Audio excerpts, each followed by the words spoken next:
Hello, everyone. This is Marco with This Is War, and I am back talking about FS1 main card, Fox Sports 1 main card, TJ Dillashaw versus Dominique Cruz, and I'm really excited about this fight.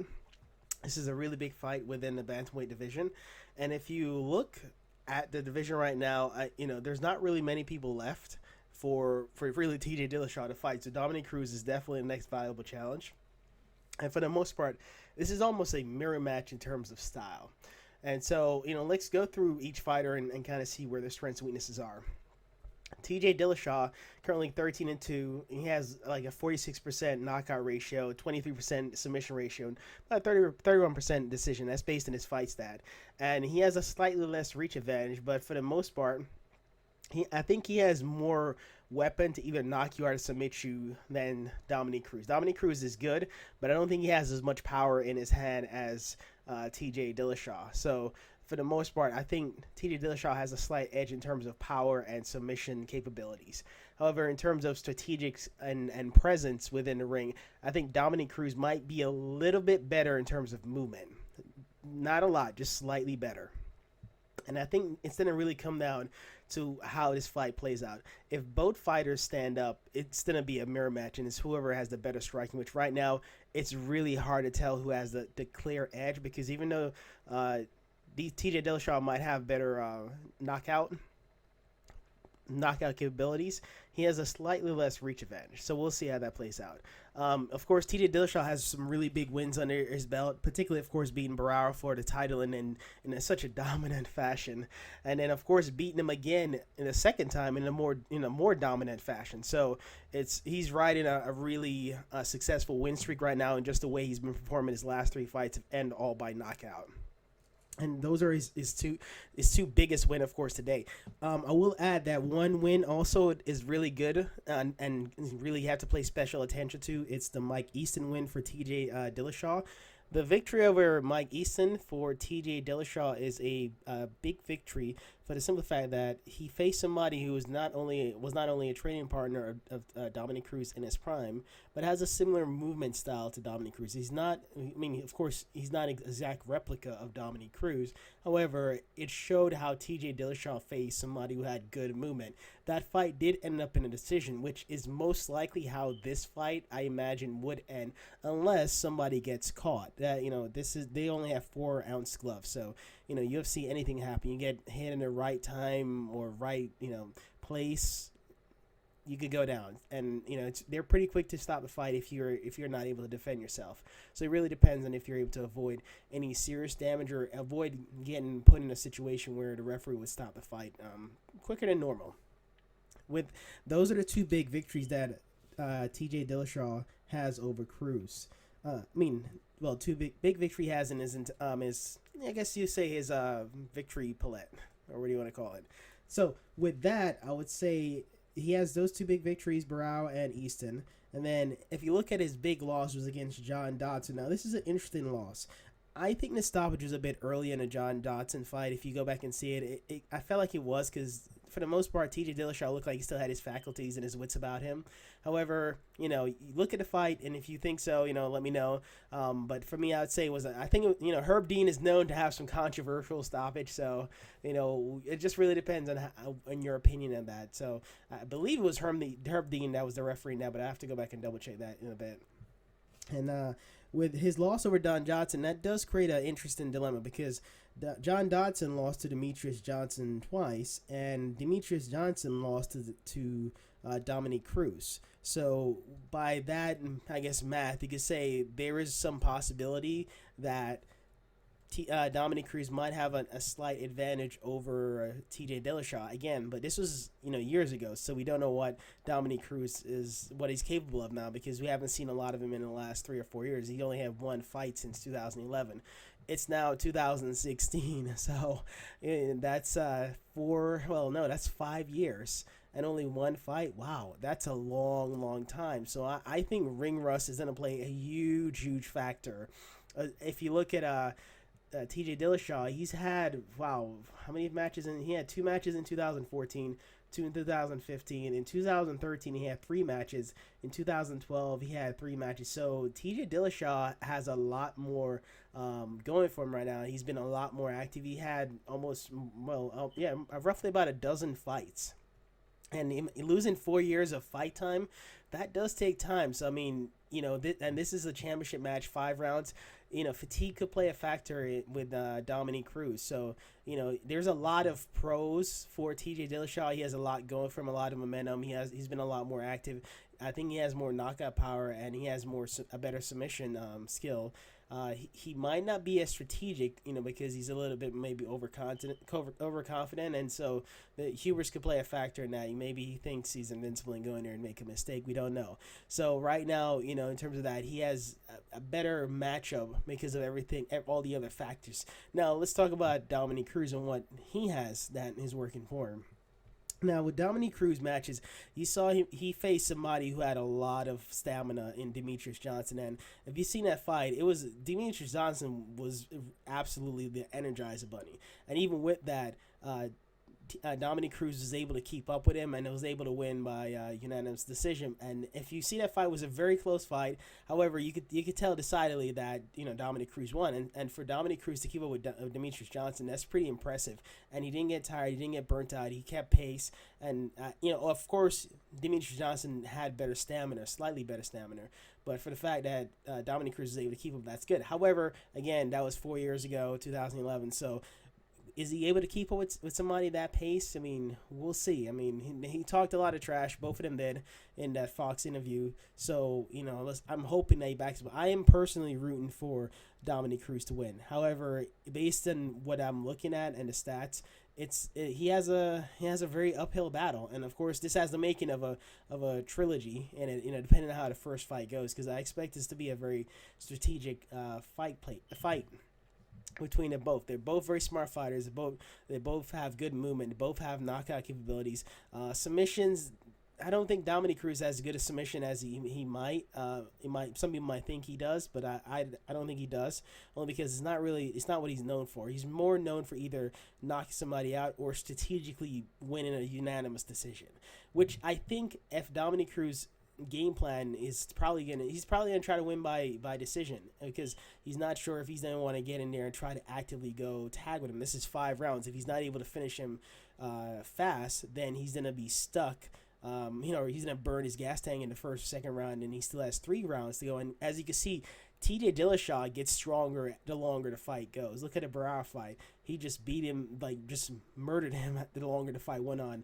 And the 4th and 5th round is where he ended it. The fifth round the first time, the 4th round the second time. So he gets deadlier the longer the rounds go. So Dominique Cruz is going to have to be very careful not to burn his gas tank early trying to finish his fight, and might have to pace himself, because I don't think TJ Dillashaw will be finished in the first or second round. And that's to me.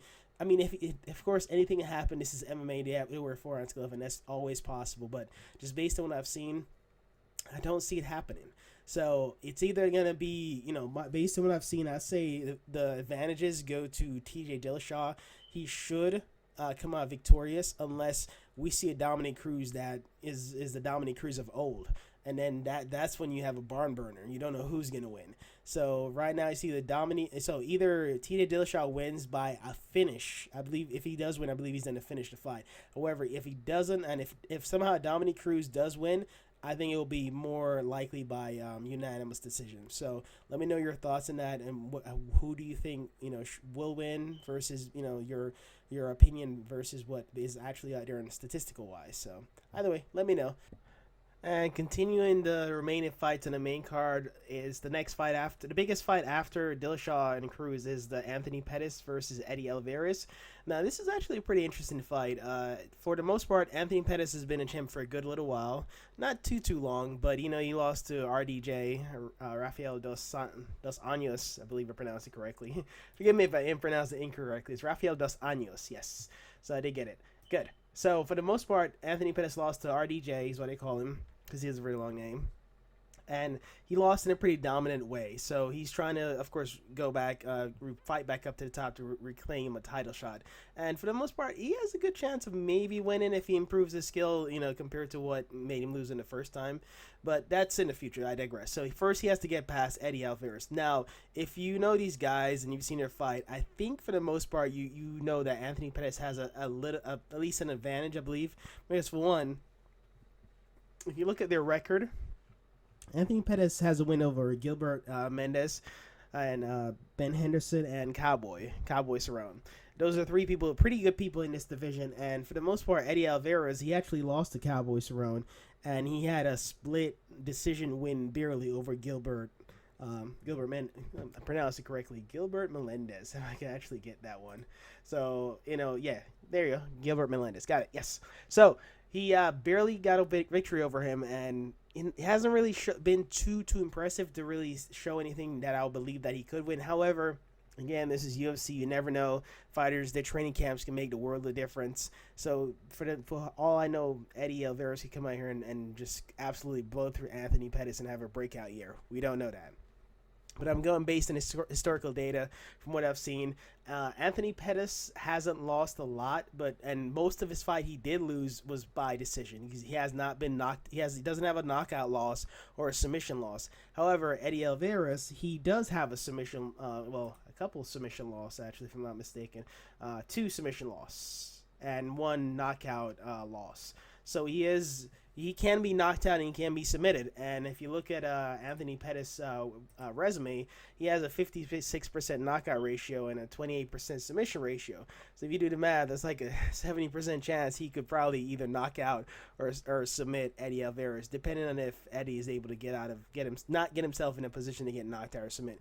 These are just stats. They don't really mean much until you execute it in the cage. So, for just some background knowledge to food for thought, And if you look at the record, Anthony Pettis is 18-3 and 0, and Eddie Alvarez is 26-4-0. And I think with this fight, they might try to have Anthony Pettis do a rematch, or depending on if RDJ gets past Conor McGregor, or that's the rumor right now that Conor McGregor is supposed to fight RDJ next, but it hasn't been confirmed. But if they do confirm that would be a pretty awesome match, by the way. But anyway, I'm getting off topic. So yes, Anthony Pettis versus Eddie Alvarez. My pick for this, I think Anthony Pettis is the more impressive of the two fighters, and he should win in theory. And we won't know until fight night. So with that, I'm going to go ahead and move on to the third biggest fight, which is Travis Browne versus Mitrione.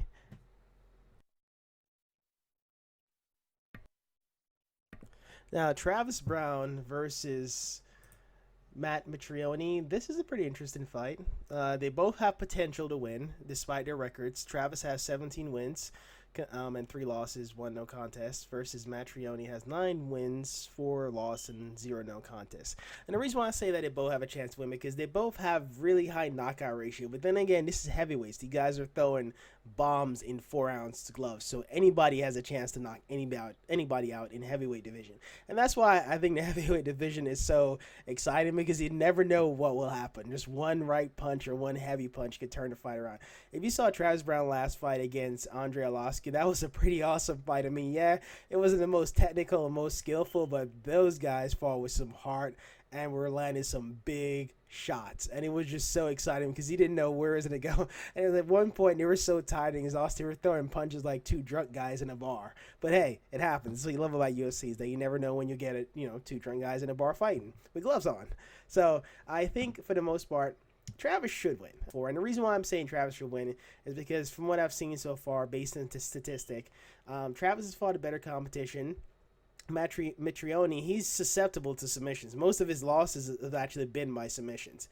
So, but Travis isn't a submission person, so I don't really think that's going to play a huge factor, but you never know. These guys train so many different martial arts that, until they're put in a situation where they have to rely on submissions, they might not forcibly go for it. So, obviously, they aren't going to try to, Travis isn't really going to try to take him down. I think he's going to try to knock his head off. And the same goes for Matt. So, we're probably going to have a slobber knocker fight. So, we'll see about that. But I'm going to have to give the edge to Travis only because he did, even though he lost to Andre Arlovski, he showed a lot of heart and he just came back from adversity. He almost got finished several times, but I mean, he did eventually get finished, yes, but he fought back from the brink of being finished several times within that fight, and I think he could probably do the same and actually win, or if not get himself in a position to have to fight back from the brink of getting knocked out. So Matt Mitrione, his breakdown, he had a big victory over Gabriel Gonzaga. He's actually was a top contender back in the day. However, his last fight he lost against Ben Rothwell by a go-go choke. So we'll see. I mean, he hasn't had a lot of big victories over a lot of. The only big victory besides the Gabriel Gonzaga is maybe over Kimbo Slice.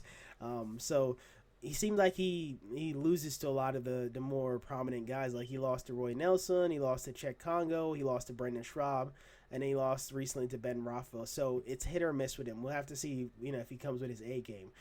He did have a good performance against Sean Jordan and Derek Lewis and Gabriel Gonzaga. 3 fights he won by knockout, all within the first round, I might add. So, I don't think this fight is going to go past the first round or barely into the second round before one of them gets knocked out. So if I was a betting man, I would go, I'd probably go slightly with Travis. But this fight is definitely ending with a knockout. If it doesn't end with a knockout, I'll be very surprised. So we'll see from here. All right. And then after that, the last main event fight will be Ross Pearson versus Francisco Trinaldo. All right. So Ross Pearson versus Francisco Trinaldo. Neither of them are ranked. And this is the 155 pound division. And so this is the Rafael dos Santos division, same as Anthony Pettis and Eddie Alvarez. So this is a non-ranked fight, so it's interesting to see where fighters go from here. Both have a lot of fights under the belt, actually. Ross Pearson is 20-9, 20 wins, 9 losses, and 0 draw. I'm sorry, and 1 no contest. And Francesco Trinaldo has 18 wins, 4 losses, and 0 draws. And so it's interesting to see where this goes. Both fighters are pretty even stat-wise. Both have about a 30% knockout ratio, roughly about 25% submission ratio, and a 40% decision ratio. So they look pretty even stat-wise. Reach advantage is about even too. For the most part, I would say Ross Pearson is more susceptible to different types of loss. Ross Pearson, he's had a knockout loss, he's had submission loss, and he has the decision loss. So whereas Francisco Trinaldo has mostly just had decision or surprisingly submission loss, but mostly submission loss. Well, it's 50-50 actually. Interesting that he's susceptible to submission loss, but these submission losses were against people that had some good submission base. So it's not often you see a Brazilian lose via submission, but it does happen. And particularly this guy started out in Brazil, so you'd expect that his Brazilian Jiu-Jitsu be pretty good, but we'll see. I'm not entirely sure who I would give the advantage to, only because both are unranked and they don't have a ton of fight in UFC, so there's not a lot of data in UFC. Well, actually, this one guy actually does have a lot of fight in UFC. Let me clarify that. Ross Pearson, he's had, 1, 2, 3, 4, 5, 6, 7. So he's been fighting in UFC since 2009. Yet he hasn't quite. I'm surprised. It's almost like he wins a couple fights and then he loses. Wins a couple, loses more, wins a couple. So he's like 50-50 right now in terms of his win-loss ratio in terms of UFC. Francisco Trinaldo, he actually just got to UFC in 2012, and he's only lost 3 times since he's been in UFC. And most of those, most of those are decision or submission. So he's on a 4-fight win streak right now, so he's definitely on a roll. And I'm curious to see if he's able to string together 5 win streak. Maybe if he wins this, he could be ranked in the top 15. Don't know. We'll see. Ross Pearson, so far, he is not looking as good. His last 5 fights, he's gone 2 wins, 2 loss. So this might be a make it or break it fight. If he doesn't win, he could probably end up getting cut. He did lose to Diego Sanchez by split decision, which is actually pretty good. Diego Sanchez is of course, he's been around for a while. He's a veteran of UFC, one of the first Ultimate Fighters. So for him to lose only by split decision, that is interesting. But then again, Diego Sanchez is past his prime. So we'll see about that. So right now, I'm probably going to go with Francisco Trinaldo, only because it seemed like he's the fresher, or he has the momentum right now. However, both are in their 30s, so they don't have much time left in terms of fighting career. And Francesco Trinaldo, he doesn't look like he's had as much damage. He's won a lot of fights, compared to the other to Ross Pearson. So roughly about even in terms of wins, but Ross Pearson has more loss, and I think he's just more susceptible to losing based on his momentum right now. So based on this momentum and how things are going, I'm going with Francesco Trinaldo. More than likely, this could go either way. It's pretty even. It could either be a win by submission, knockout, or decision. So we'll have to wait till Sunday to find out. So that'll be my last choice for this one will be Francesco Trinaldo. So to recap, I think Dillashaw circumstantially should win either by finish. However, if Cruz doesn't win, if Cruz does win, it will probably be by decision. So Dillashaw, then Anthony Pettis, then Browne, and Trinaldo. Those are my choices. Who should win based on the stats and looking at their records and looking at some of their fights, etc. So I still think Cruz has a chance of winning. I just don't know, if it's going to be by decision or maybe a lucky punch. We'll see. So, all right. Well, thank you guys for watching, and I'll see you guys Sunday night after the fight.